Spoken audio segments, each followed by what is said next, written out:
Hey now, good Wednesday afternoon. This is 580 Sports Talk, a shortened edition of the show. I'm Brendan Dworzinski. He is Dan Lucero, and we certainly have no baseball to talk about today. We got college basketball, KU and K-State, some big K-State women's news today, some big things from around Major League Baseball. Cannot think of another specific game or set of games we have to talk about today, or at least that any of us want to relive. It's been rough.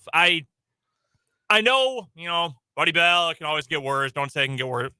I get it. The Royals are 4-15. They have been beaten by by 2 or more runs now in 14 of those 15 losses. A lot of them have not been close. The pitching has fallen off a cliff. The offense never even got up to the top of the cliff to begin with. They were outscored 52-15 on this homestand. They will finish the month of April 1-12 at Kauffman Stadium. So they got outscored by the Braves 24-10 in 3 games. And then it was worse against the Rangers, who are off to a good start this year. Yeah, they might be good. Let's give the Rangers a little credit. They've got a veteran manager in the dugout, Bruce Bochy. They got some good starting pitching. They might be good. But this Royals team is really bad. Really, really bad. We will break this game down. And last night's game, we're not even going to break the games down. Don't lie to the people. Yeah. We're not going to break them down. We're just going to excavate through some of these disgusting stats. There's very little to say about today's game. Bobby Witt Jr. played well, hit a home run. Brady Singer's fastball is doing nothing right now. It's not moving. His sinker is not sinking. He's entirely too hittable right now. He's broken right now. And I don't go that far, but not his best right now. The fastball's not moving. He's got to get that bite back to his fastball. And the bullpen just laid another dump on the mound for the second time in less than 24 hours. Hey, but Chapman's pitching well. Yes. Trade him tomorrow. I mean, shoot. I mean, why not? Heck, find a taker. I'm sure there's a team out there who'd love a left-handed reliever. I guarantee you there are. I absolutely guarantee it. Vinny Pasquantino had a hit today. He did? Bobby Witt Jr. hit a monster home run. He showed off all the tools today. All the tools. The range, the arm, the power. He showed off all the tools today. It was a fun Bobby Witt Jr. game. If you were only watching him, you probably enjoyed yourself. If you have him on your fantasy baseball team, great day for you. I don't know if you get points for sick plays, but he made a couple of, You should. Maybe Rule you of do. Cool. Maybe you do in your fantasy baseball. I don't know how your fantasy baseball league works. But so we'll talk a little bit about this godforsaken team here in a minute. Very little bit. Yeah, not a whole lot. We do have What Is Wrong With You also this hour, and Tim Fitzgerald is going to join us coming up at the bottom of the hour. Big couple of days for K-State, by the way. Obviously, yesterday, the David Castillo commitment. K-State still very busy in the portal. Their top transfer portal target taking a visit to his other finalist starting today. That's Max Asmus. He is going to Texas. We know he has already been to Manhattan, so we'll talk about that.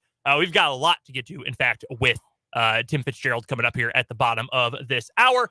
5 o'clock hour, we'll get to our 580 Sports Talk headlines. We'll look ahead a little bit to some playoff action coming up tonight. Also, Rob Manfred, I regret to inform you, is at it again.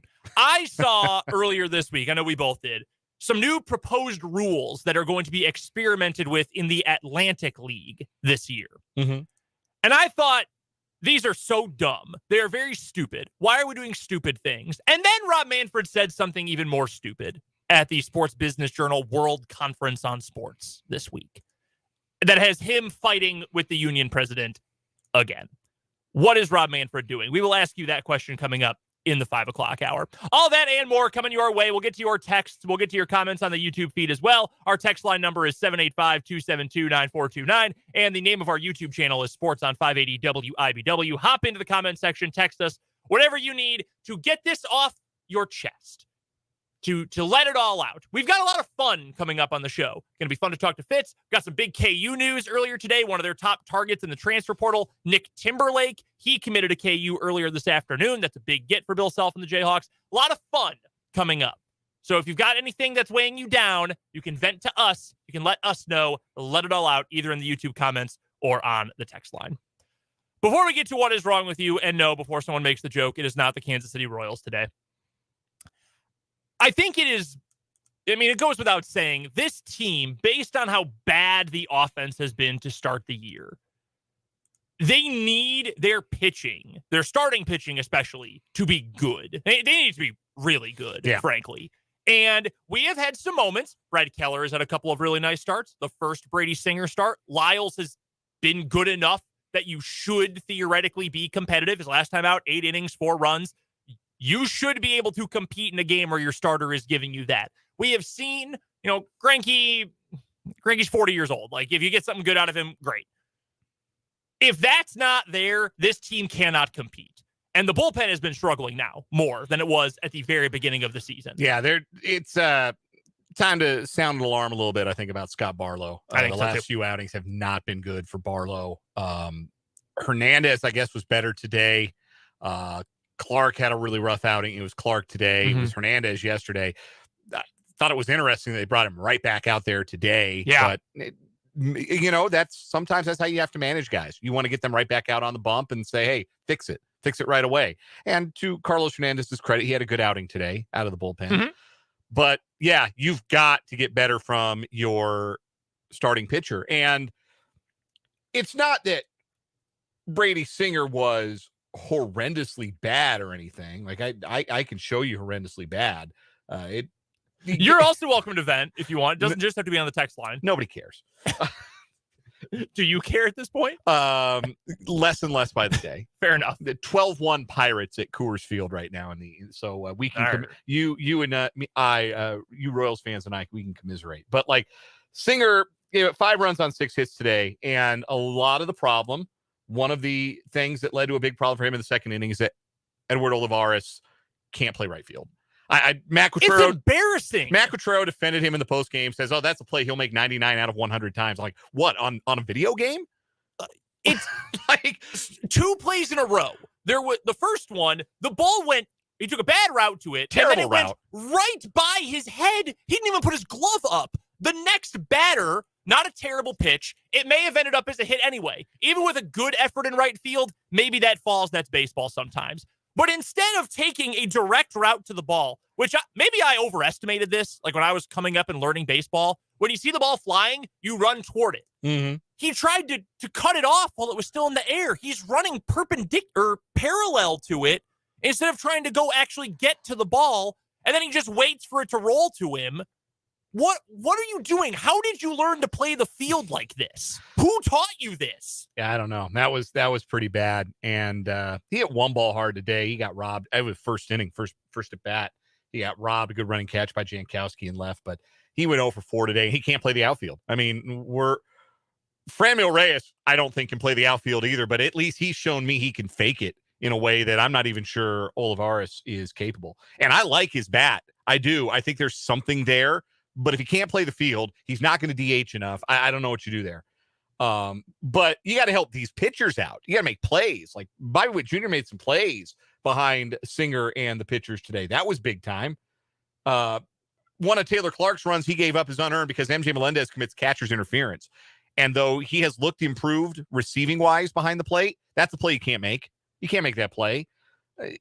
It's nobody helping anybody at this point. The starters aren't giving you a chance to win. The bullpen's not stabilizing the game late. The offense isn't scoring enough runs.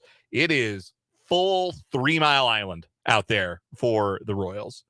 And as Christopher puts it in our YouTube comments, it feels like the Royals are taking Buddy Bell's comment from 16 years ago and taking it as a challenge.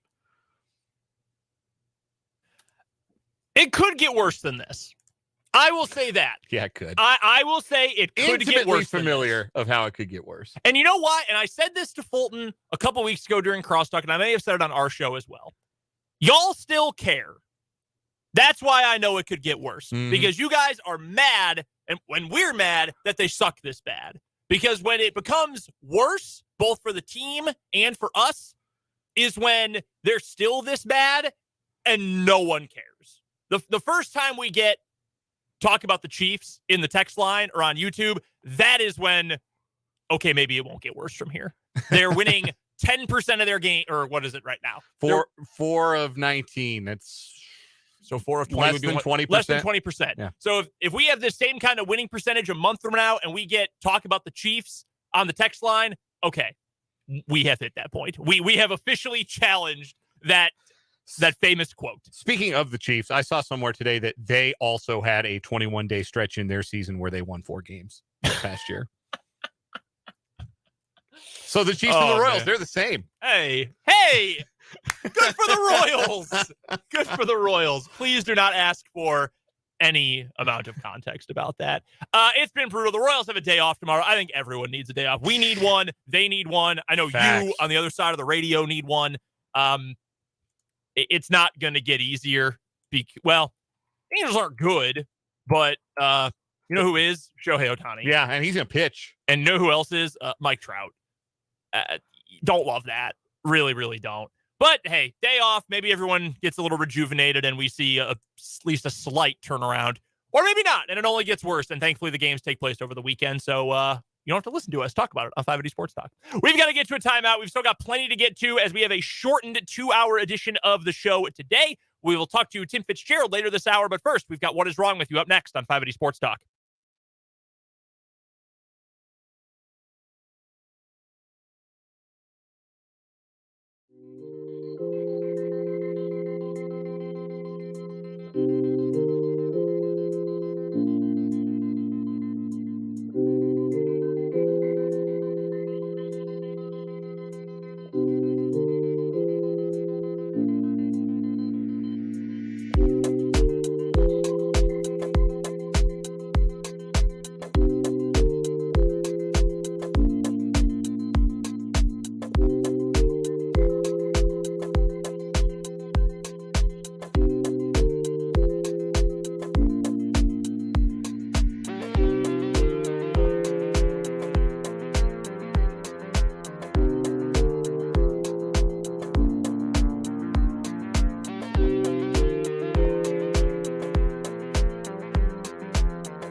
Our daily and weekly winner in What Is Wrong With You here on 580 Sports Talk on this April 19th. It's 4:20 tomorrow. I don't know if you noticed that. Yeah, we're going to have a show tomorrow. Yeah. So we're going to find our weekly winner tomorrow. That is true. Yeah. That is true. You threw me off there for a second. Well, I guess I just mean like who is going to take the lead for our weekly winner for this week. Yeah. So we still have a little bit of time. Our current winner for the week, it is the gentleman who sabotaged his only bowling alley competition in a small town in New Jersey. He and some teenagers literally just burned it down with accelerants and a really wild scheme. Then he went to jail for it and decided, I want to put a hit on the people who put me in jail. So to raise money for that hit, he sold off a bunch of fake memorabilia that would have netted him a grand total of about $5,000. That is not nearly enough to get a hit put on someone, as far as I'm aware. Mm-hmm. And then the authorities found out about it with the help of his own daughter. And now he is going back to jail for even longer. 2 new stories going head-to-head today. I wish this was a more visual medium so you could see the mugshot in my story today over the radio. But we meet 28-year-old Anthony Coleman Hill, a Florida man who was arrested this month for cocaine possession after police responded to a 911 call about a trespasser quote, acting erratic and doing drugs outside of 7-Eleven in Orlando. Upon arriving at the convenience store, cops spotted Coleman Hill smoking what appeared to be illegal narcotics. Coleman Hill, who was allegedly displaying signs of narcotics impairment, reportedly said he had been smoking Molly. I didn't know you could smoke that. Yeah, that's not something I'm familiar with. Yeah, ecstasy, XE, whatever you want to call it. I did not know you could smoke that. A search of Coleman Hill yielded a small bag of cocaine from a pants pocket. He was arrested on a felony drug possession charge and booked into the Orange County Jail. He was transported to the jail without incident, but for some reason showed up at the police station with what appeared to be milk spilled all over his head and dried onto his face. Yeah, it looks like he spilled milk on himself. Yeah. Like not a lot of it though. No, just kind of a little splash of milk. Like splashed some milk on himself. Like yeah, like what Triple H used to do before matches with the water bottle. He did that with like a little carton of like school milk. Yeah, one of the little cartons of it. Yeah, I don't know why that's all over him. I don't know what's going on there, man. It didn't make him look like cool. No, certainly not. Yeah, cocaine, not even once. Yeah, big facts. Okay, for my story today, many of our listeners, I am sure, are familiar with the holy rite of baptism, and 20-year-old Jeremiah Sykes of Tempe, Arizona, apparently was interested in that particular ritual, so he decided to baptize himself naked at a church in Mesa over the weekend. Arrest records say that Sykes exposed himself while in a baptism fountain at One Life Church east of Gilbert Road on University Drive just after 2:30 p.m. Saturday. Officers were told that the man was just sitting there refusing to leave, and that as police were called, Sykes reportedly grabbed a blanket and left. Officers found him nearby, still naked and holding a blanket. Sykes admitted to baptizing himself naked. I don't think that's how baptism works. Not as far as I'm aware. I don't think you get to do it yourself. I don't think so. But that he left once he was asked to leave. At the scene, officers arrested him on recommended charges of indecent exposure and criminal trespassing. In addition to, you'll never believe this, he has some outstanding warrants. Oh. Once taken to the Mesa jail, Sykes reportedly threw his sock at one of the detention officers. And as that officer approached him, he threw something else, a punch, hitting the officer in the head. Oh, no. Another officer was struck while trying to intervene. Ultimately, authorities were able to restrain Sykes. After having his Miranda rights read again for the additional charges, Sykes refused to answer any questions. He has prior arrests for first-degree criminal trespassing, aggravated assault on a correctional officer, and criminal damage, and was deemed non-bailable due to his prior felony warrants. I actually saw a baptism a couple weekends ago. It was Easter Sunday. In fact, there was a baptism at our church. It was very nice, very lovely. That child was clothed. Mm-hmm. And as far as I could, and I've seen, plenty in my life, I don't recall ever seeing a naked one. I don't know that, whether you're at an Anglican church or, more of a non-denominational thing or Catholic or any of that. I don't recall ever seeing a nude baptism. Maybe I'm wrong. Maybe I need to do some, no, I don't even some religious scholarship. Yeah, here, I don't think they even disrobe the babies entirely when they No, not that I've ever seen. Yeah, again, not like I've never performed a baptism before, so certainly not on myself. So I don't know, but I would assume that would all be very much frowned upon. Yeah, I'd think. And again, maybe I need to learn. Maybe certain faiths are different, but I always thought you had to have someone do that for you or do that to you. I don't think that's something you get to do on your own.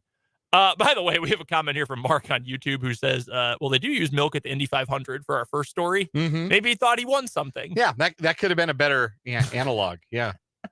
Well, who you got for today? I got to go with the naked baptism. Yeah, I think so too.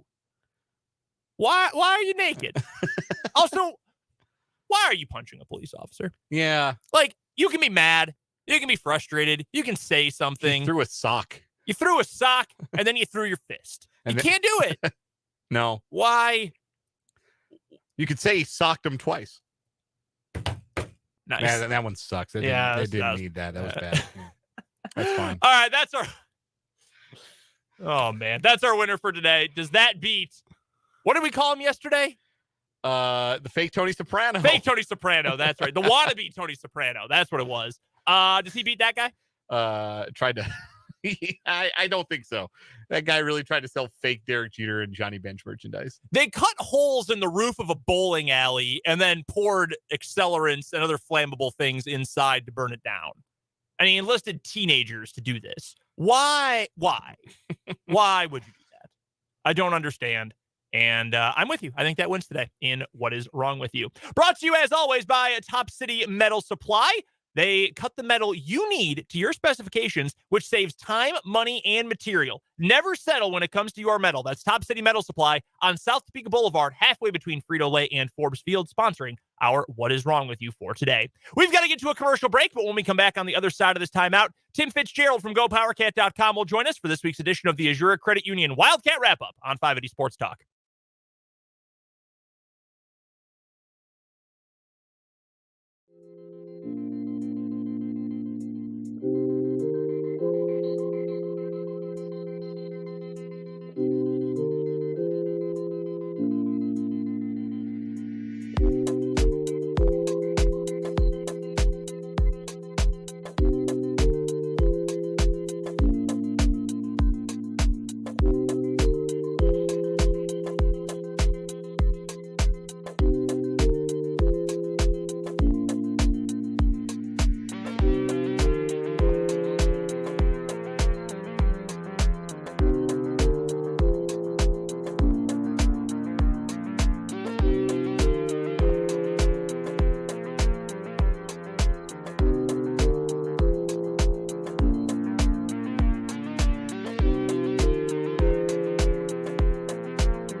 To say Wildcats certainly won the dang day yesterday, picking up their biggest, most high-profile recruit commit in over a decade with the commitment of five-star guard David Castillo. To break that down and everything else K-State athletics, we're now joined by the publisher of GoPowerCat.com. That's our good friend Tim Fitzgerald. You can find him on Twitter at Life of Fitz, and you can go find his and his crew's great work covering K-State at GoPowerCat.com. How you doing, Fitz? It's been a fun and busy couple of days here for K-State. What is all this winning? What are they doing? I'm trying to be lazy. Sorry, didn't mean to yell. Did you give your phone to Bruce Weber for a second, Fitz? I'm sorry. That was mean. That was mean. I shouldn't have said that, but I also don't really regret it all that much. Let's start with David Castillo and that commitment yesterday down in Bartlesville, Oklahoma. First things first, what is K-State getting with him? Lost you. Fitz, can you hear us now? Yeah, I got you. All right, good stuff. Well, my question was, we'll start with on the court. What is K-State getting with David Castillo? A true point guard, a scorer, just a really intelligent player, plays at an incredibly high IQ. he's been coached by a point guard. So I think the fact that Clint Stewart was his coach probably taught him a lot about the game and, how to play well with others, so to speak. But yeah, overall, they're getting a great young man. That's all the feedback I've gotten from him. He's just a prince of a kid, and I think he'll be a really good fit for Jerome Tang's program. And it's a notable pickup for K-State. It's a very, very high-profile guy. They went head-to-head with Kansas, and it's just it's another step of the progression of this program under Jerome Tang. It's been kind of remarkable. And as talented as he obviously is, I mean, you look at his high school stats, AAU team has been incredibly successful, plays for a really darn good AAU team, Blake Griffin's team, in fact, down in Oklahoma. But to me, this is a little reminiscent of the kind of player fits that K-State has seemed to be targeting in the transfer portal. They want experienced guys. They want guys who have won, who have played at a high level already. Well, when you look at David Castillo's bona fides, not only are the stats there, this kid's already won 2 Team USA gold medals and I will believe it was the under-16 FIBA Americas tournament 2 years ago and last year at the under-17 FIBA World Cup. I mean, this dude has played on a major stage already, so it feels like, and I don't know for sure, and things can change and every situation's different, but that feels like a pretty good pedigree to bring into the Big 12 right off the rip. Yeah, you're right. I mean, Jerome Tang has said it a number of times. He's looking for kids that know how to win, that have consistently won. And that's this guy. And you're right. He does bring a lot of youth experience with him. And as Jerome Tang is pointing out with how he's recruiting the transfer portal, there's literally nothing to replace experience, whether that's early in your life or more advanced at the college level. And I really think he's looking for some of these transfer portal guys to come in and be able to help the team out, kind of bridge the gap, coach up the young guys, and get them ready to play. I see him leaning less and less on the portal as he gets more advanced, but he just needs to get some guys like a Taj Manning to grow up in his system and understand everything they're seeking, and then that'll make recruiting a lot easier when all that's in place. Obviously, the big headline in terms of who K-State beat out is, hey, they went toe-to-toe with 2 other Big 12 programs, one of whom is Kansas, which, I mean, right. the recruiting pedigree of KU, and you got this kid, a 5-star kid or a high 4-star, depending on where you look. He's a big-time recruit, regardless of where you end up looking. But from an even bigger picture standpoint, even more than, Big 12 programs going after kids, what does this say for K-State looking on a grander scale that, hey, look, we can get these kids. We're not just going to get regionally good players, but we can get good players anywhere. And it's not just, a good 3 or a good low 4. Like, we can go get any of these guys wherever they are, whenever we want. Yeah. I mean, it's, the old knock on Kansas State is you can't recruit to Manhattan, and Jerome Tang is blowing that up in a year. I mean, he's just absolutely removing any thought of that. I've never accepted that philosophy. I've always argued that for every kid who wants to be in a more maybe urban environment, not so rural as Manhattan is, there's a mom who wouldn't mind her son being in a little bit slower paced environment where there's less to get in trouble with. So I think he's really using the fact that the K-State fan base is so passionate, and they've just played on a big stage, and they proved that they're going to be able to do it here at Kansas State. And I think all of it's added up to great opportunity in recruiting. But bottom line is Jerome Tang communicates so well. His coaches communicate so well with these kids. They just really make a connection. And that's what it sounded like David Castillo. He just really connected with his coaching staff. Our guest is Tim Fitzgerald, the publisher at GoPowerCat.com, part of the 24/7 Sports Network. He joins us every week at this time on Thursdays for the Azure Credit Union Wildcat Wrap-Up. Wednesdays, it is actually. Not Thursday. It is Wednesday. See, you had me thinking earlier it was Friday, and now I said Thursday, and it's Wednesday. Either way, we enjoy any day having Tim Fitzgerald on with us, GoPowerCat.com, and you can find him on Twitter any day at Life of Fitz. Let's talk about some of the transfer portal targets for K-State men's basketball. Max Asmus, the Oral Roberts star, was recently in town. What have you heard about how that visit went for K-State, and how realistic are the chances that Max Asmus is a Wildcat? Yeah, I think he was probably a Texas lean before his visit. I think it's really up in the air now. I think K-State's in a really good situation with him. We'll see. he's a special player. But until you get him locked in, the NIL changes everything. I mean, someone could roar in and offer him, an outlandish amount of money to come play for a year, and who would blame the kid for not doing it? I don't know where K-State is in the NIL space with him on this, this particular recruit, but boy, it changes everything. You could think you're in really good shape with someone, and then it just suddenly ends because the money speaks. But I think they're in good shape with him. I really do. I think he probably realizes this is a really good fit. I mean, this is the kind of program I could thrive in. Another player who has recently trimmed his list to his top 4, and Kansas State is one of those 4, is North Texas standout Tyler Perry. Of course, his coach, Grant McCaslin, just left for Texas Tech, and Tech is also one of the 4 schools that Perry is down to. What are you hearing about that pursuit for Kansas State in the transfer portal? Of course, Dream Dowling was on that staff before he came to K-State, so that's the connection there. I would look for him to end up at Texas Tech, but I think K-State's being competitive for his services. He fits the profile of the kids they want at that second guard spot that they're looking to fill through the transfer portal. So we'll see if that's someone that fits what they need and wants to be here. But again, I think Texas Tech is going to be hard to beat out for him. Fitz, one quick question about Perry in particular. Sometimes the top 10, top 8, top 4 list, sometimes those are wonky and maybe don't mean a whole lot. But, K-State wasn't included in Perry's top 8, but then all of a sudden there they were in the top 4. Is that something specific that we should watch, that maybe K-State's got a better chance than we thought? Or is that maybe just they were a little bit later to the party and it's nothing more than that? I think maybe that they were kind of waiting patiently with him and to see where they're at. And then decided to really get involved with him. So I do. I think it's weird when you put out a list and then you add someone who wasn't on that list. I think, why did you add? Why did you even have a list to start with? I'm not even sure. But they're in good shape with him if that's something they want to, really kind of lock up. And I don't know. I think they're going to be even more patient with that second guard spot if they can get A. Smith. If I may take a step away from basketball for a moment and towards football, the Wildcats on the gridiron also scored a big recruiting win this week. John Price committing to Kansas State for the class of 2024 out of Blue Valley.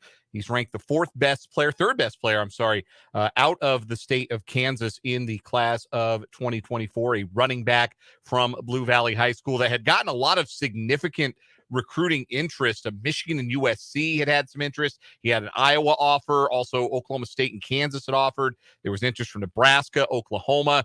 How big a coup is John Price for Chris Kleiman and company? That's really good. I mean, this honestly caught us a little off guard. We didn't think he was going to go this soon with his commitment.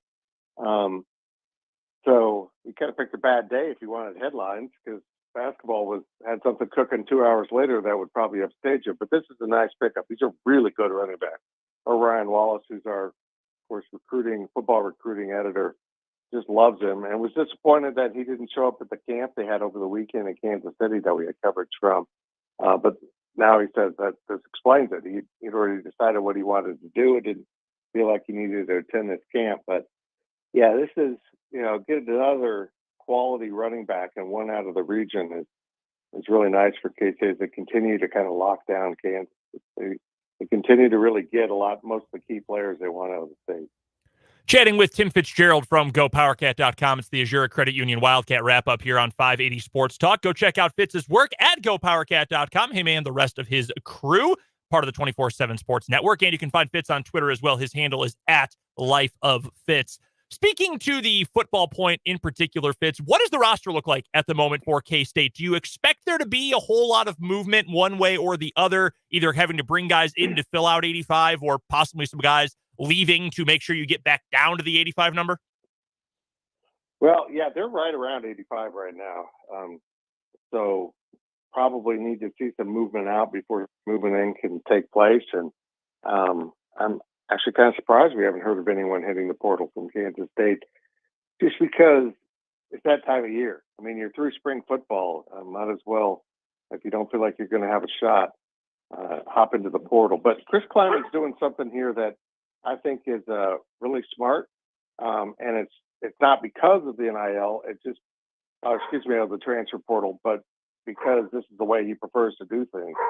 He's not really putting out a depth chart. I mean, he just wanted to, have spring practice serve for other things than trying to decide a depth chart that he was going to put out publicly or post in the locker room. And so a lot of the lead guys aren't under a lot of pressure in the spring. They need to heal up. And it's really more about teaching the program and the systems to all the younger players and getting everyone conditioned and ready to play. So I don't know if there's going to be like a quarterback that looks at it and says, well, I'm third or fourth on the depth chart. Why am I staying here? I just don't think that's going to be a reason for Kansas State. The kids aren't dumb. They know if they're not getting the snaps that two or three other guys are at practice, then you might realize he needs to go somewhere else if he wants to play immediately. But I haven't heard a thing about K-State losing some players as of now. One final thought on the football side of things, Fitz. I know over at GoPowerCat.com right now, your Ryan Wallace has a post up about the Kansas kids who are in the initial top 247 rankings for the class of 2025. One, I'm not even very old, and the thought of the class of 2025 is making me feel ancient right now. But aside from that, on a more serious note, I know Ryan, as well as Kevin Flaherty over there at 24/7 Sports, super, super high on the class of 24 around the state of Kansas. How are things shaping up in the class of 2025? From what you know, from what you've heard from Ryan, what he's reported, how strong is that class in the state of Kansas? Yeah, I think it's, from what I'm picking up, I think 24 is a dip down from a really remarkable 23 class. I think 25 might cycle back up a little bit, but I need to get into that more with him because it's not really a topic we've discussed very much at all. Looking back to the basketball side of things, Fitz, I did have a couple more questions on that front. In particular, I just lost my train of thought. But Anthony Thomas, that's the name I want to bring up. Anthony Thomas announced that he is going to transfer out of K-State. I guess I'm not really entirely surprised personally. I know there were some positive thoughts about him going into this year. Didn't really get on the floor, obviously. Was there any level of shock with the Anthony Thomas move? Well, Jerome Tang had said it, his last press conference he thought maybe they were done with people departing. But I would suspect they got into the portal and realized there's some guys that can really help us. We just don't have the roster room to accomplish that right now. And so, they just probably had a talk with him and said, look, we're looking at some other guys. You're not going to play a whole lot with where you're at. I'll be intrigued to see where he lands because I did hear he developed quite a bit during his redshirt season. But what an odd journey to come from junior college, come to Division I, redshirt, and never play at the first school you go to, and off into the portal you go. But that's the age in which we live. It's funny you bring that up because I was thinking, and I'm trying to recall his name. He was at Virginia this year, entered the portal, and now he's headed to Creighton. And he's originally from Omaha, I believe, and I'm trying to remember the kid's name. But he redshirted at Virginia, didn't play, and then immediately left. The reasoning was homesickness, or he's got a romantic partner back at home or whatever, and he transferred out. It makes, to me, Fitz, if that's going to become more and more common, it makes the thought of redshirting for a coach, I mean, that's got to really challenge that idea because in your head, you're thinking, man, a year of development because we've got these other better players ahead of him. We can turn him into a nice player, get him some time to learn the system and all of that. But then if another opportunity comes up, they're ditching you. I think this makes redshirting a lot more difficult going forward if that's such an easy option for guys. I agree. I think in some ways, just simply asking a kid to redshirt is a sign that you don't fit our plans right now. In the case of Todd Manning, they just felt like he needed to physically develop a little bit more and quickly realize he's going to be really good. So, but I think you're right. I think kids get out there, and it also depends on how the coaching staff treats their red shirts. I mean, if you're a red shirt, you kind of get shoved to the side a little bit. That probably doesn't make you feel like you're in their long-term plans at all. So I think every case will be a little bit unique, but man, it does. You're right. I wouldn't want to redshirt kids, and I guess knowing that you're going to invest a whole year in a kid and just have him leave without ever playing after you put in the time. It's a little bit frustrating for coaches, but again, that's what college sports is all about right now. Isaac Trout, that was the gentleman's name who left Virginia for Creighton. Final thing I've got for you, Fitz. We've got just about a minute here. I asked your KU counterpart, Michael Swain, this question when he joined us on yesterday's show. Have you gotten any sort of clarity about how things are going to work going forward for multi-time transfers? The NCAA has come out and said, we're going to crack down on this. You no longer get a waiver just because your coach left, which to me would be the most obvious reason to get a waiver. And it sounds like they might be pretty stringent in regards to other reasons why you might try to transfer twice. Have you gotten any clarity on what can actually get a waiver going forward? No, and they're going to have real pushback about the coach thing. I would totally disagree with that, and I think a coach leaving is exactly why a kid should get a waiver in this day and age. If you go pledge to play for someone and they leave, I know you commit to the university, but that's just not really how it works in the real world. I don't know, guys. I think the NCAA is trying to toughen back up, and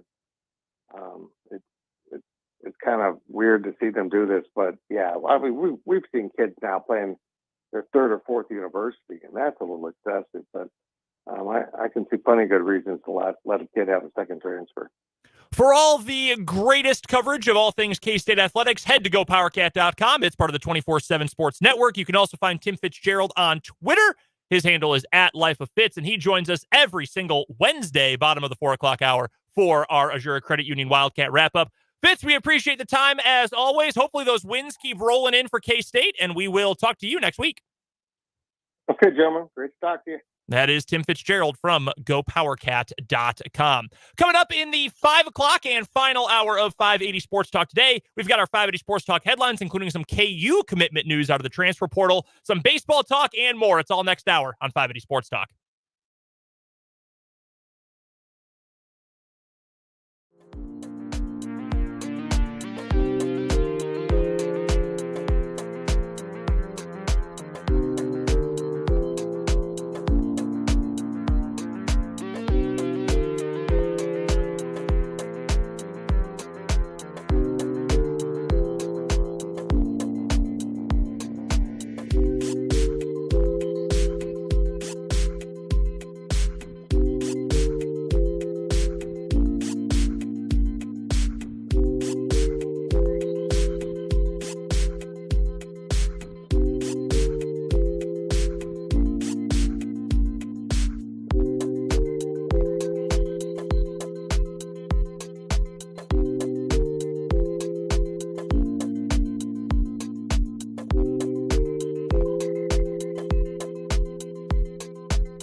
now, 5 o'clock hour of 580 Sports Talk. Just getting started. Brendan Dworzinski, Dan Lucero here with you on this shortened, just under 2-hour edition of the show. We thank you so much for being a part of the program with us today. We joined you after a really crappy Royals game today. That sucked. It was not very fun for anyone, unless you were a fan of the Texas Rangers, in which case you probably had a whole lot of fun today. But we're having some fun chatting with you this afternoon. We appreciate you stopping by. If you want to let us know your thoughts on the Royals or about anything else we're talking about, K-State. Just talked all things K-State with Tim Fitzgerald at the end of last hour. We've got our headlines coming up here in a minute. Let us know your thoughts either on the text line, 785-272-9429, or jump into the comment section on YouTube. The name of our channel is Sports on 580 WIBW. It's where we do all of our show live streams, our YouTube shorts, other analysis, post-game videos, all that. You can find it on our YouTube. Sports on 580 WIBW is the name of the channel. As I mentioned, we'll get to our 580 Sports Talk headlines here in just a moment. We'll also talk some baseball, just general baseball, and whatever the hell Rob Manfred is doing here in just a matter of minutes. And then later on this hour, we'll look ahead to some of the sports action going on around the playoff world coming up tonight. But first things first, it's time for our 580 Sports Talk headlines on this Wednesday afternoon. First headline for me today, Dan, the Kansas Jayhawks have their first transfer portal commit of the offseason. And it feels like a pretty big one. Nick Timberlake is his name, a graduate transfer from Towson. He is the newest Kansas Jayhawk. He has been a KU target from the very beginning. He entered the transfer portal back on March 9th. He took a visit to KU 2 weekends ago, the 7th through the 9th of April. And today, in a little bit of a shocker, a slight shocker, he ends up committing to KU. His other two finalists were North Carolina and UConn. North Carolina's been kind of assumed to be out of it for a week or two now. Once he ended up going to both KU and UConn after it, kind of felt like North Carolina was out. UConn got the last visit, though. There were a lot of expectations that UConn was going to land him. They're losing some talent, obviously, from their championship team. KU's got really good NIL setup right now. They've got a major need for a shooter. And look, honestly, if you're Bill Self, you tell a really talented and old shooter, look at what our freshman just did last year. Grady Dick, allegedly, we don't know. Self knows, we don't know. Allegedly, he was making upwards of $1 million with his NIL deals with that car dealership out in Salina, and he had Beats by Dre and a bunch of other stuff, and the Mass Street Collective and all that. He was making around $1 million. He put up a ton of three-pointers a game, and he got all Big 12 recognition at the end of the season. You want to do that? You want to move up from Towson and go do that this year? Come on in. We've got a spot for you. The official stats, by the way, for Timberlake, last season, 17.7 points a game. He made, total shooting percentage, just under 46%, shot nearly 42% from three-point range, over 2 assists, nearly 4 rebounds a game. He has gotten better, and his statistics have improved every single season, notably including his three-point percentage. He is going to be one of the oldest players in college basketball next year. He's going to be 25 when next season starts. So it's maybe Jalen Coleman lands part 2, but someone who might actually see the floor a little bit more than Free Money did. A lot of people go to college for 7 years. It's a great get for KU. They needed a shooter badly. Mm-hmm. And I don't know if he is going to start or if he's going to be in that super sixth man role that we've talked about with Michael Swain, where you play 25 minutes a game, you just aren't in the starting 5. I kind of think that's what KU would like to do, what Bill Self would like to do, but either way, you just added maybe your, at least for now, what projects to be maybe your best offensive player for next year. Yeah, does he or does Marco Jackson start next to DeJuan Harris, I guess, is kind of the question. That's a great question, because I think you can argue it either way. You argue you get the 2 ball handlers out there right away, because I don't think Timberlake is awful with the basketball, but he's also not a bring the ball up the floor kind of guy generally, or at least hasn't been at Towson. So do you have the 2 ball handlers out there right away? You can cover up for probably some of the, freshman foibles that Marco is going to have. I mean, he's a freshman. You make mistakes. You have things you need to work on. Totally understandable. You can cover that pretty easily with DeJuan right off the bat. You've got a guy who can play both ways. Or do you say you're going to be the energy spark off the bench, Marco Jackson? We're going to have Timberlake, the shooter, to get offense out there from the very beginning. I don't know that Timberlake's game is quite as complete as Dick's was. So Dick, you had to put him in the starting lineup because he did too many things offensively that you just couldn't have him off the floor. And that became very clear as the Big 12 season went on. I don't know if Timberlake is exactly that same kind of player. We know the shooting is there. So maybe you can work him into a 6-man role instead. But either way, KU needed this one. They got it. That's a big get for KU. And now, I think if you were in the camp as a KU fan that, oh my God, what is going on? Why has no one committed yet? You can take a big breath, sigh of relief right here. Still got Hunter Dickinson coming in for a visit starting tomorrow. Harrison Ingram is coming in for a visit. The Stanford transfer starting next week. All of KU's biggest targets are still out there on the board. And this one of those 3 biggest ones, bringing him in, that's big. 42% three-point shooter. Those do not grow on trees. No, those are automatic. How worried are you about moving from the Colonial and Towson to the Big 12? I think it depends. It depends on the player. Depends on, like, the 3-point line's the same in the Colonial Athletic Association as it is in the Big 12. So I don't think I'm concerned that part of his skill set won't travel with him, for lack of a better way off the top of my head to put it. I think that translate, I guess, is what I was looking for. I think that part of his skill set will translate. He will still be an effective 3-point shooter. Will he be as effective getting to the rim, getting his own shot? Those are the questions that I have. It will help him, honestly, being 25 years old. He's a grown man playing against not all grown men. No. Like, that probably helps him in some capacity. I would think so. Frankly, I would hope so at that point. But no, I'm very stoked about this. I think KU fans should be very stoked about this. You've got to have more shooting on this team. And whatever method you're able to get those shooters, whether it is Dwan Harris is just a lot more comfortable and he's willing to shoot it more frequently so that 33, 35% number is actually meaningful, whether it is you get Hunter Dickinson and he can step out from the 5, you add someone else in the portal. I don't know what it will look like. I just know that if you can go get a guy like that, you're going to be feeling pretty good, and you should be feeling pretty good after Nick Timberlake joined up today. 42% three-point shooter. Some other KU basketball news while we're at it. Yep. MJ Rice, former Jayhawk, has his destination chosen in the transfer portal. He's going to North Carolina State. Going to stay in the Power 5, go to the ACC, and play for the Wolfpack next year. Oh, that's good for NC State. And I think that's good for MJ. He's got, like, no one ever doubted the talent, but I think there were definitely doubts about his defensive ability. And I think, and I don't love bringing this up, but it just like we're talking about him, maybe not the world's best body language. And you never know why that might be. Maybe that's just how you look, or maybe you were zoned out, or maybe other stuff was going on. It's impossible to know. But I think we could tell pretty early on, once the calendar turned from 22 to 23, you could pretty much tell this just isn't going to work out. And I'm happy for him. He gets to go closer to home. He gets to play for a Power 5 school in an ACC, which cannot be worse next year than it was this year. You wouldn't think so. So it'll be a better league. It's a Power Conference league. I'm happy for MJ. It's a program with some momentum, it feels like. North Carolina State, they were decent last year, had a couple of good players. They've been busy in the portal this year. Yeah. Also, I saw this. I have to go pull it up. I saw earlier today that North Carolina State is going to run out, I believe, an MJ, a KJ, an LJ, and they have 3 potential DJs. That's a lot. Kevin Keats has discovered that the market inefficiency is kids of other basketball players.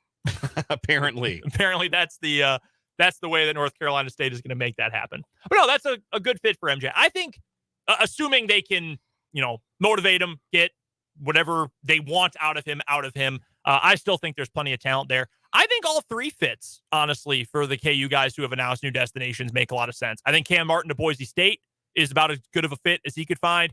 I think Pettiford to East Carolina is pretty much a perfect fit in what is a bad league, with a program that is going to let him run the show and have some freedom. Mm-hmm. Hopefully he can stay healthy. And I think Rice can be a good role player for NC State too. No, yeah. I think they all make sense. Also, would love your reaction to this news. Former KU assistant Jerrance Howard has a new gig. He is the head coach at Southern Illinois. The Salukis announcing the hiring of Howard today. He has been an assistant lots of different Power 5 schools. He was at KU for a while. And I believe this is his first Division I head coaching job. He's an assistant. Oh, he was hired as an assistant. He was hired as an assistant. Okay, that was not made clear No. earlier today. Not at all. They're just like, they've hired Jarence Howard. To what role? And no, I'm with you. It was super confusing when SIU announced this. Thank you for that. So if you're Jarence Howard here, there was a time when for 2 or 3 years in a row, every KU senior night speech, when they would go down the line of the coaches and the support staff and all that, they'd get to Jarence Howard. They'd talk about, you're the youngest one. You can joke around with us. You know what we're talking about. Like, we love the relationship we have with you. We know you want to go on and be a head coach, and you're going to do a great job at it. We'll root for you anywhere. That for years, senior night speeches always had that when the guys talked to Jarence Howard. And he played for Bill Self. He was recruited by Bill Self to Illinois. He had been with Self for a long time. I think since 2012 is when he joined the KU staff, maybe even before that. Then Chris Beard offered him a ton of money. He leaves under really, really bad conditions with Self. Like, they did not talk to each other when KU and Texas played for the year he was at Texas. Then suddenly he was gone. And it was, what happened here? Why is he suddenly gone? And then he's out of the game for a little bit and shows up at Southern Illinois. What happened here? Yeah, it's a lot, right? That's the reverse, right? Like, that should have gone the other way. You start at Southern Illinois, get to a bigger program, then end up at a Kansas, not the other way around. Look, if you're Southern, Howard's thing was always recruiting, and it's not always easy to recruit kids to Carbondale, let me tell you. Right. So it's a great get for them. Sure. Especially in Illinois. I mean, he's from Peoria, Illinois. He knows the area. It's just odd that is where he ended up. I thought he was going to end up at another high major school. Guess not. So, yeah, weird fit for Jarence Howard. Hey, good for him. I'm glad that he's found employment again. Continuing on with our 580 Sports Talk headlines on this Wednesday afternoon. How about we get to our playoff roundups for the day? Love it. We should note from our good pal Greg Akagi, he sent me yesterday after we talked about this a yeehaw sound effect. I'll make sure that's in there for tomorrow. So Playoffs? We do them back to back. Yes. That would be perfect. Should we start NBA or NHL tonight? Let's start in the NBA. All right, we'll start with the NBA action from yesterday. By the way, we should mention this. They did not play yesterday, but Draymond Green of the Golden State Warriors out for is it tonight or tomorrow night? It is tonight. It is tonight. There was a lot of thought from like all of the talking heads that they weren't going to suspend Draymond Green, and then they dropped that at like 11 p.m. Central Time last night. Like, oh yeah, he's suspended for Game 3. And then there was a lot of outrage about it. Perhaps people forgetting that he's Draymond Green. Yeah, and I've seen a lot of, well, you can't hold old things against him. Yeah, you can. Yeah, that happens everywhere in every element of life. Yeah, happens all the time. I'm still a little surprised. I thought they might just let him off with the ejection, the flagrant 2, but I get why he's suspended for Game 3. Are you telling me that the guy who once kicked someone in the junk during a playoff series would go as far as to stomp on someone during a playoff series and then try to incite the crowd after it and then play it off like he did nothing wrong? You tell me that's the same guy? I can't believe that. I can't believe that. The action from last night, Boston took care of Atlanta. Really no trouble there. I think Boston, they won by 13. They're going on the road. They might sweep that series. Cleveland evened their series with the Knicks with a 107-90 win. And the Phoenix Suns take care of the Clippers 123-109. The FanDuel boost last night hit. Yeah, it did. KD was right on 25 points. Yep, Devin Booker, big night, 38 points, leading the way for the Suns to tie that series up. Your 3 games coming up tonight in the NBA playoffs. First one, 6:30 tip. Lakers, Grizzlies. That is 1-0. Lakers lead that series. Grizzlies getting back tonight? No Ja. Yeah, it doesn't sound like Ja Morant's going to play. That's a problem. I think the Lakers probably win if Ja Morant doesn't play. Yeah, that's going to be tough, even at the Grindhouse. Later Central Time start tonight. Miami, Milwaukee. Bucks lost their first game. Giannis banged up. He's been upgraded to questionable, though. I think Milwaukee gets him back. Yeah, Milwaukee has shown that they can win games without Giannis, and it's an inferior team. I think they'll adjust if they don't have him tonight, and they'll do what they need to do to win. Yeah, I'm with you on that. Final game of the night, 9 o'clock. Your Denver Nuggets already up 1-0 on the Timberwolves. I haven't checked the spread in that game. I do a little 8.5. 8.5. Yeah, I like that number. I don't think Minnesota's got it. I do not at all. I've actually got a little sprinkle on an Aaron Gordon prop for tonight. Okay. 14.5 points. Okay. Over. If Cat plays like he played in the first game, that he might have that at halftime. Yeah, the AG got in a little foul trouble in the opener. Like, it wasn't an A-plus effort from the Nuggets in that game. Like, Jokic had 13 points and didn't score in the second half. Michael Porter Jr. didn't have a very good first half. AG was in foul trouble the whole night. They still won that game by 29 points. So, yeah, it's a big gulf that Minnesota has to close if they want to make this series a competitive one. I am still, of course, deeply neurotic about the whole thing and all of the myriad ways it can go wrong, but Denver should be favored tonight and should probably take care of business at home against a Timberwolves team that's just not real deep and not playing real well. Yeah, it just bad vibes with that team. They were so bad the other night. I think more of that will continue. So I've got Denver, Milwaukee, and the Lakers to win their 3 games tonight. Yeah, I'm right there with you. Go to the NHL? Let's do it. The NHL, all 4 road teams won last night. So 6 of the 8 higher-seeded teams in the NHL playoffs are down 1-0 after the first game of their playoff series, including all 4 of the top seeds in the West. That includes the defending champion Avalanche, who lost 3-1 to Seattle last night. Seattle's first playoff game is a victory. Also, the winners in the Pacific Division, Vegas, they lost to the Winnipeg Jets. The Avalanche, at the very least, kept their game close. The other games last night were blowouts.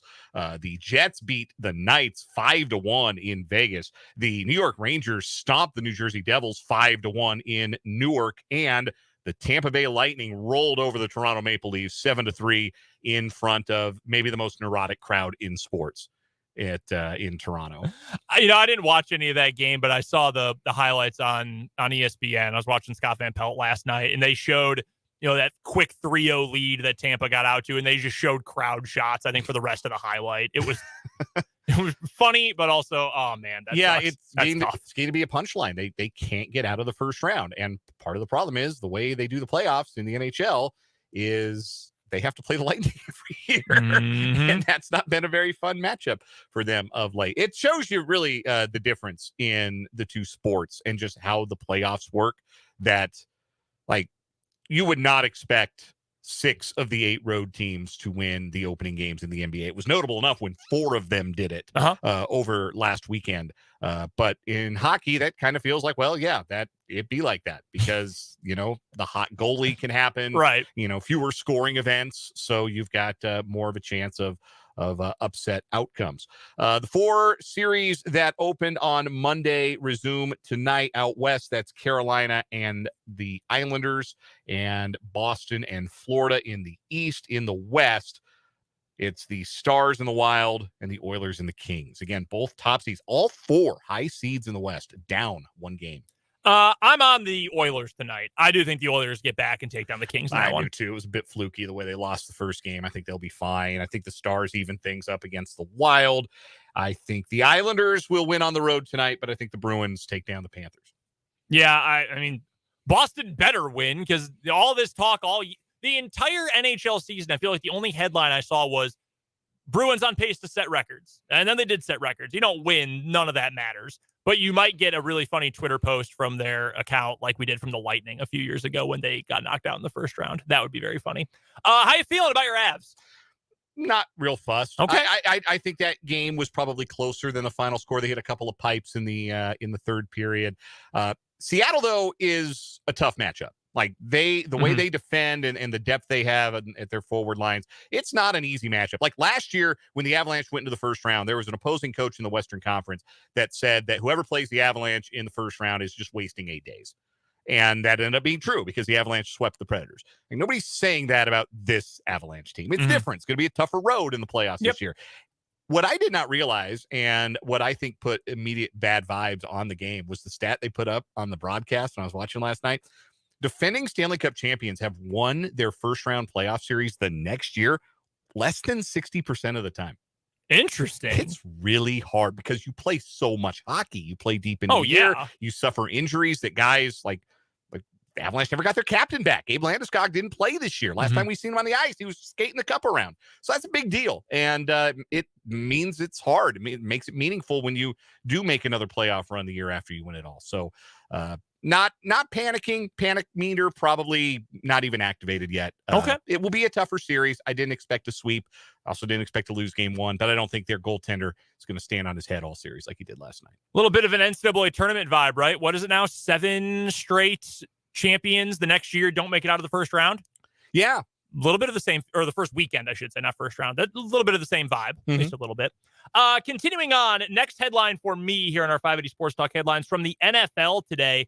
Tua Tagovailoa spoke to the media at Miami Dolphins availability today and talked about a couple of things, including saying he's still a white belt in his jiu-jitsu training, but he has learned how to fall better because he's been hit in the head so many times.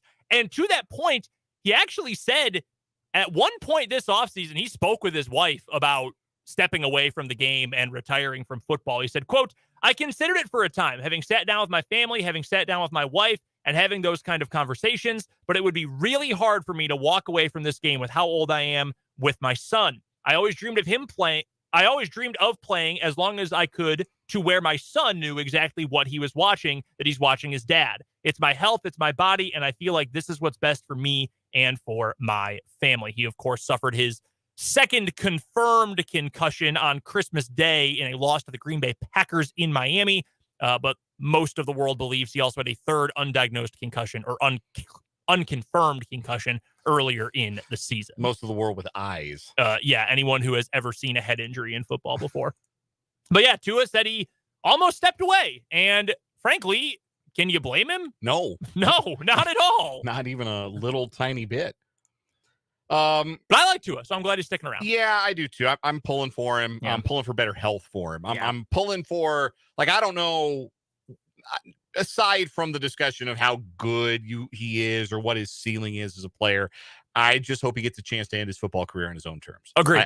That's what I hope for Tua, is that he gets to dictate the terms and not injuries dictating the terms of the rest of his football career. 100% agree with you.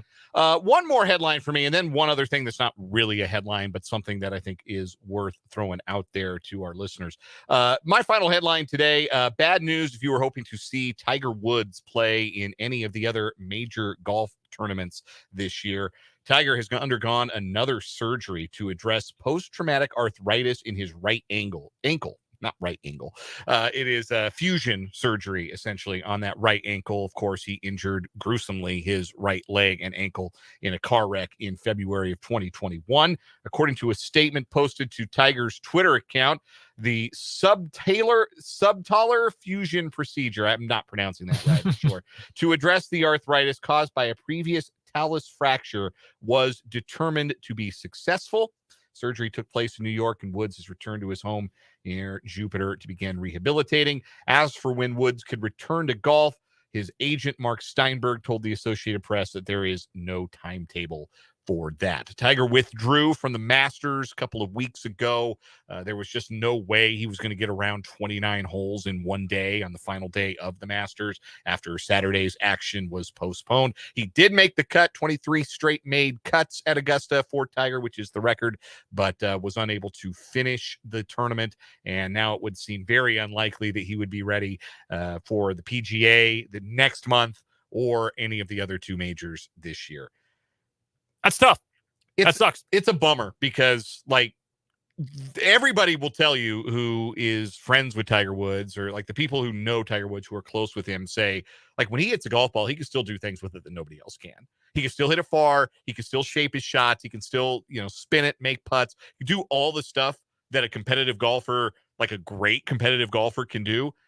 It's the walking 72 holes that is just almost impossible for him in his current state. And hopefully this ankle fusion surgery will bring him some pain relief. Never mind get him on the course again. Just some relief from what I imagine is just dreadful pain that he's had to deal with. It was hard to watch. It was. Watch him just limping around at Augusta. That's sad. Yeah, it really was. And I've never been a Tiger guy, but I know a lot of people are. And, it's sad to see people, like we just mentioned with Tua, to not be able to go out on your own terms. Mm-hmm. And Tiger's doing this to help himself, but certainly this is his own fault. A lot of his problems in his professional and personal life are his own fault. There's no getting around that. But still, if you love golf, you probably love watching Tiger Woods play. And our chances to do that are few and far between. Quick update to a previous headline. It has been confirmed Ja Morant out for the Grizzlies tonight for their game 2 of their first round Western Conference series against the Lakers. And the one other thing I thought bears mentioning, if you're within the sound of our voice and you would like to have an opportunity to get something autographed by Marquise Noel or Keontae Johnson, they are doing a signing tonight at Vikings Grill in Topeka, up north near in Hunter's Ridge. And they will be there from 6 to 8 p.m. They're already checking folks in now, but if you want to get in line, it's $25 per signature. You're encouraged to bring your own items to be signed. But Marquise Noel and Keontae Johnson are in the capital city. They might be listening to us right now. They might be on the way. What's up, guys? To Vikings Grill. And if that is the case, what's up, fellas? How's it going? I love the TurboTax ad. Yes, the TurboTax ad was great. All the best to you guys in all of your future endeavors. And try the queso. My wife really likes the queso at Vikings. Really? Yeah. Ooh, that sounds really good right now. That'll do it for our 580 Sports Talk headlines today. Let's take a quick time out. When we come back, what are you doing, Rob Manfred? We'll discuss next on 580 Sports Talk.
Brendan and Dan here with you on 580 Sports Talk on this Wednesday afternoon following a Royals loss. Great news.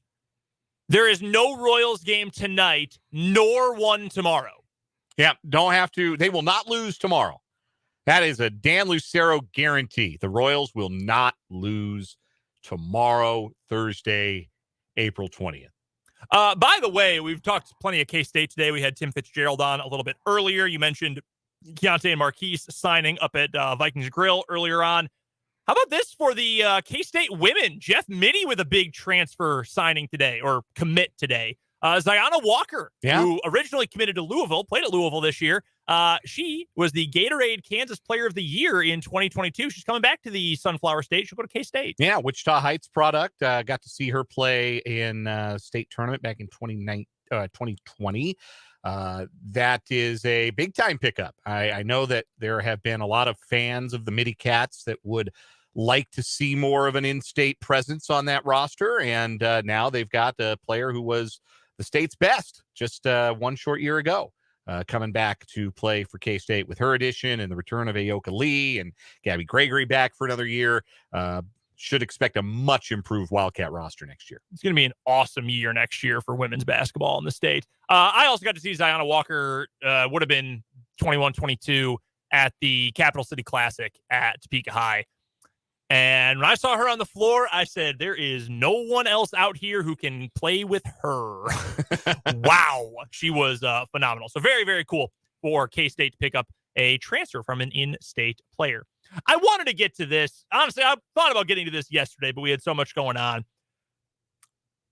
There have been, over the last several years, a multitude of rules thought of by MLB that they have used in an experimental regard down in the Atlantic League, which is one of the, what do they call them now? Partner leagues with Major League Baseball? Affiliate league, Affiliate league. So they're not, high A, low A, double A, triple A, but it's still partnered somehow with Major League Baseball. They've tried a number of experimental rules in that league in recent years, including the automated strike zone, the robot umps, if you will. Mm-hmm. Well, I saw earlier this week, Dan, 3 new proposed experimental rules they're going to try down in the Atlantic League starting in 9 days, April 28th. Let me know what you think about these 3 proposed experimental rules. Each club will list a designated pinch runner who can be substituted at any point into the game as a base runner. It is not clear to me whether or not this is a one-shot deal or just for the entire game, this is the runner. So this is not entirely foreign if you ever played like Little League or high school baseball. We called it the courtesy runner, right? Uh-huh. And, you'd run for the catcher so the catcher could go get geared up. And also because the catcher was probably one of your slowest players in baseball. Uh-huh. That was certainly the case. Or you ran for your pitcher because maybe you didn't want your pitcher run around on the base paths, or you just, ran when you needed to run. You'd bring a courtesy runner in. Maybe you wouldn't use it early in the game, but maybe you had a certified speed demon and you wanted to steal a base, but you didn't want to keep that player in the game. Right. Remember the 2018 wild card game in the National League, Brendan? I know you do. Yeah. So I do. In that game, I believe it was Anthony Rizzo for the Cubs who was pinch ran for by Royal great Terrence Gore. You are correct. Who had turned up on the Cubs roster specifically for the chance that he could be used as a pinch runner in a situation like that. Now, I don't believe that Gore came around to score. I do not believe he did.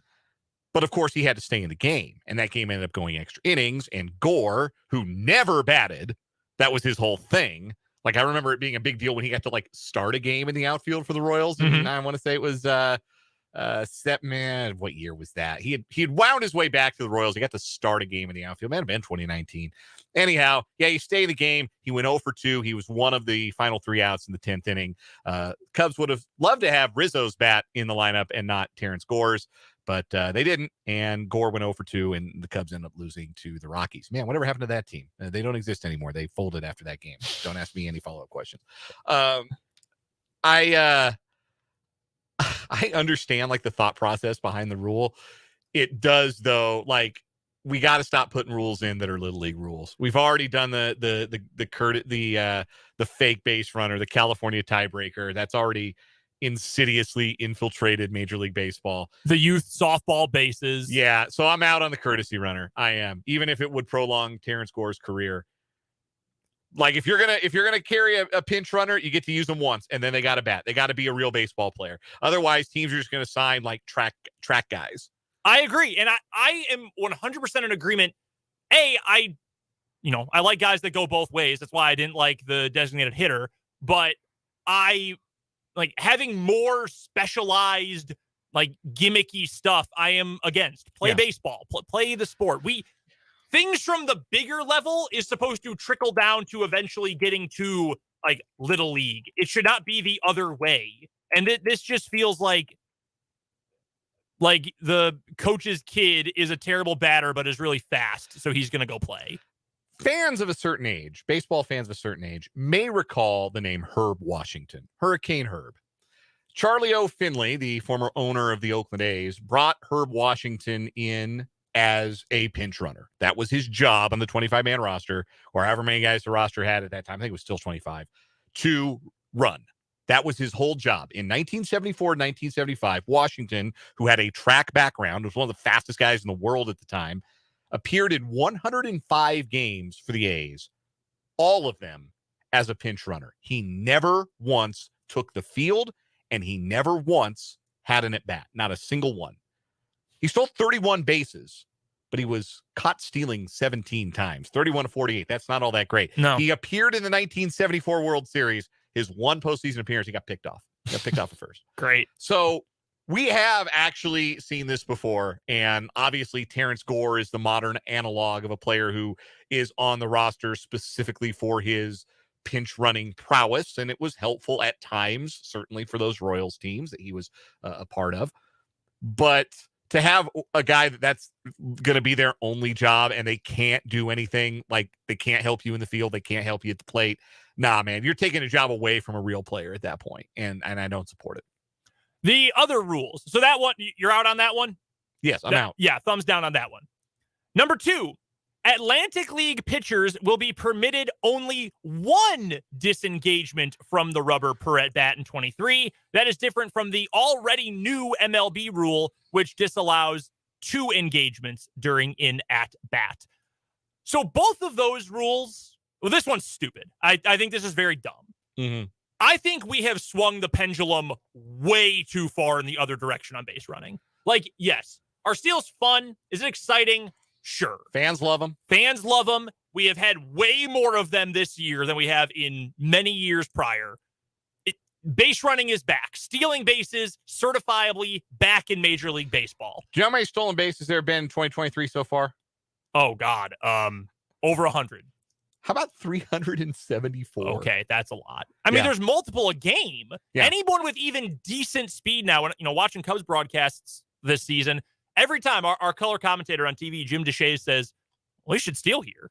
Like, especially if this pitcher's not even going to look at first base, you've got to go steal because it's easier to do it now than it's been, and it's back to being a part of the game.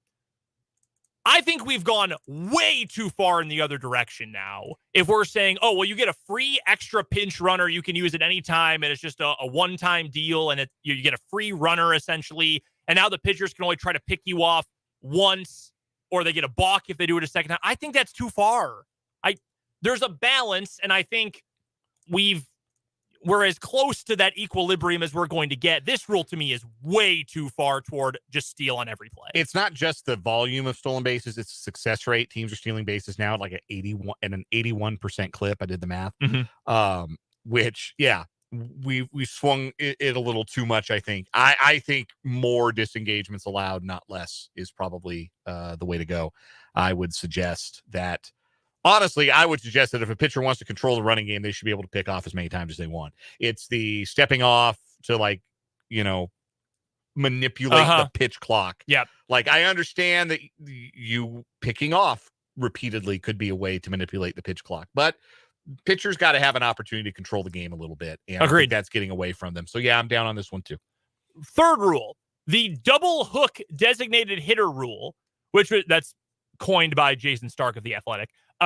Which was first introduced during the 21 season and was modified in the 22 Atlantic League season, is back. So essentially, if you pull your pitcher early, you also have to pull your DH. Right. It's 5 innings. If your starting pitcher doesn't go more than 5 innings and you pull the starting pitcher, you lose your designated hitter. And so your pitcher joins the batting order for that game. The reaction I've seen to this one largely has been along the political lines of people who either hate the DH or wanted the DH. Like, I have friends who have wanted the DH in the NL for forever who say, oh, this is stupid. This is ridiculous. I said, well, Of all three, I hate this one the least. Yeah, I probably hate this one the least. I think you're trying to disincentivize the opener strategy, obviously. Yep. And you want to see starting pitchers work deeper into the game, which is all well and good, but like I think this is a little too punitive to teams that, your starting pitchers got nothing. They give up 7 runs in the first inning and a third. You got to get them out of the game.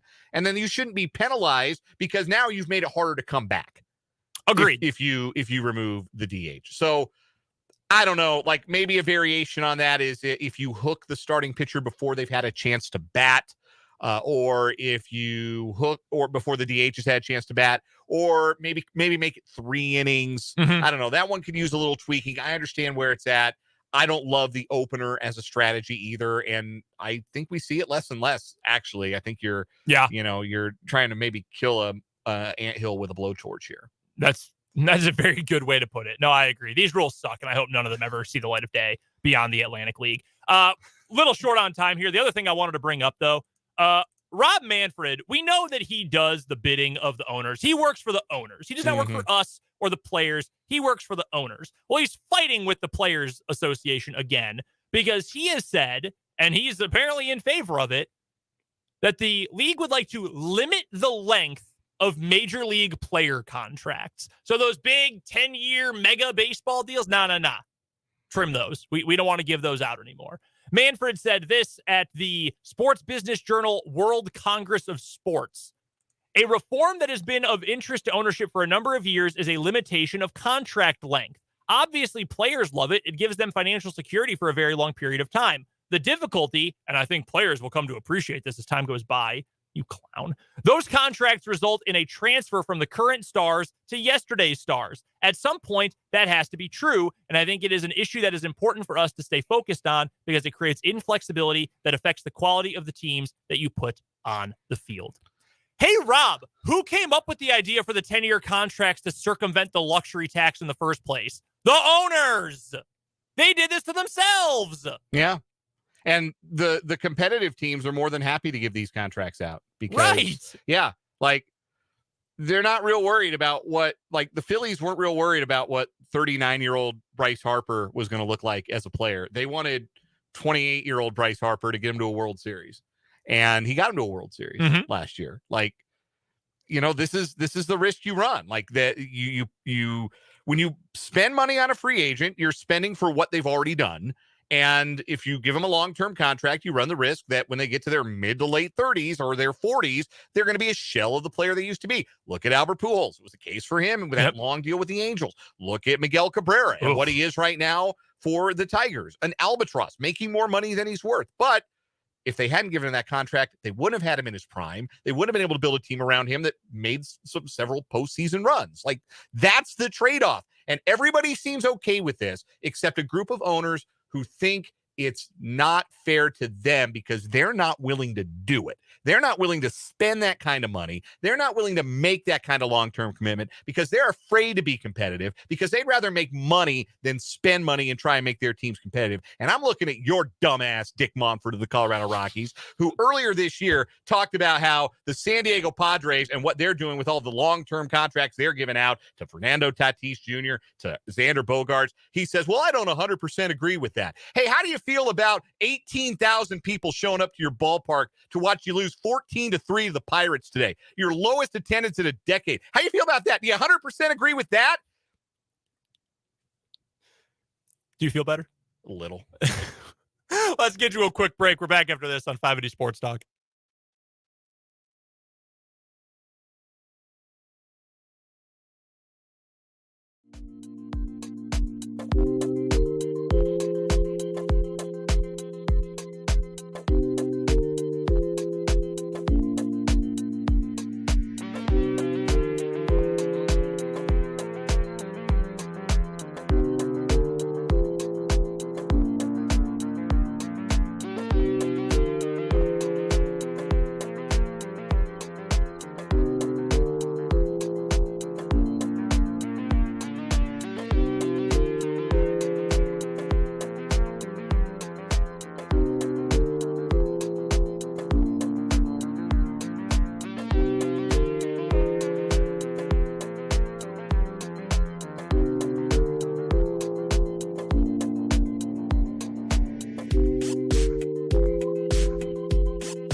Final minute or two of this shortened edition of 580 Sports Talk. Dan, a lot of action going on tonight, thankfully not including the Kansas City Royals. Any best bets for you tonight?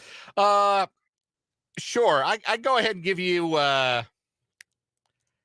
I'll tell you what, the Nuggets minus 8.5. They should be able to cover that. I like that one a lot too. They should be able to cover that. I really do. I'll take the leap. I'll say they should be able to cover that tonight. If you want, and I don't, kill me if I get this one wrong, because hey, I did well yesterday, did well to start today with the baseball. I think the Edmonton Oilers are my pick of the night. That's whether you want 60-minute money line, full game money line. Probably not the goal line, because I have no idea how to handicap that in hockey. Puck line? The puck, is that what it is? The puck line? I think that's what it is. Oh, yeah. I don't take that, but take Edmonton to win. That first game was so fluky. They're at home. That place is going to be rocking. I think the Oilers get one back and knock off the Kings tonight. That has been Talking Hockey on 580 Sports Talk. We've got to get to one more break. We'll finish things up on this shortened edition of the show with the final word after this.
Let's wrap up this shortened edition of 580 Sports Talk with a quick final word, Dan. Man, it is extremely grim that the Royals were just outscored 52-15 in a homestand, and they're going to finish April with one home win. I didn't think it was going to be a great year for the Royals. I don't think anybody did, but boy, this is really, really bad. And the thing to turn it around is a complete mystery to me watching it, and hopefully it doesn't remain a mystery to Matt Quatrero and company for long, because that team needs a shot in the dark. They need a rain out. I think Crash Davis would prescribe a rain out for that group. At the very least, they get tomorrow off, which means you all get a tomorrow off from watching or listening to them, and I think that's what we all need. And how darn nice is that? Final word for me, the Kansas Jayhawks with a big win in the transfer portal today, getting Nick Timberlake, the soon-to-be 25-year-old sharpshooter from Towson. It'll be a step up. I don't know exactly what his role is going to look like, but it's a great fit for KU. Jayhawks needed a shooter, needed someone who can step in and replace Grady Dick's production at either the 2 or the 3 spot. Nick Timberlake, perfect fit for that. If you're worried about Bill Self in the spring, Come on, you should know better by now.